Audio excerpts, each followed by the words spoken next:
মানিকচক চক্রের 41তম শিশু ক্রীড়া উৎসব অনুষ্ঠিত হল ভূতনির উত্তর চণ্ডীপুর পঞ্চায়েতের খসবর টোলা ময়দানে। বুধবার মশাল দৌড় প্রতিযোগিতা এবং জাতীয় পতাকা উত্তোলনের মাধ্যমে ক্রীড়া প্রতিযোগিতার সূচনা করেন মানিকচক চক্রের অবর বিদ্যালয় পরিদর্শক মোহাম্মদ পারভেজ হোসেন।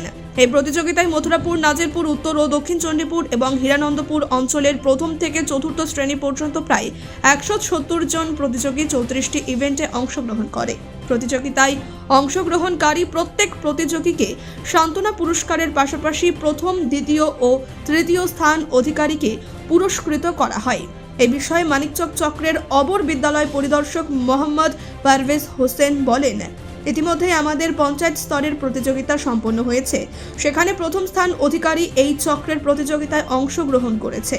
এই প্রতিযোগিতায় যারা প্রথম স্থান অধিকার করবে তারা জোনের খেলায় এবং পরবর্তীতে জেলা স্তরীয় প্রতিযোগিতায় অংশগ্রহণ করবে। কারণ আমাদের প্যারেডটা শুরু করতে হবে, অনুষ্ঠানগুলো এগিয়ে নিয়ে যেতে হবে। প্রত্যেকটা অঞ্চল সেক্রেটারি যদি আই কার্ড না নিয়ে থাকেন এখানে, আর যারা নিয়েছেন বাচ্চাদেরকে সারিবদ্ধভাবে আমাদের ট্র্যাকের কাছে দাঁড় করান।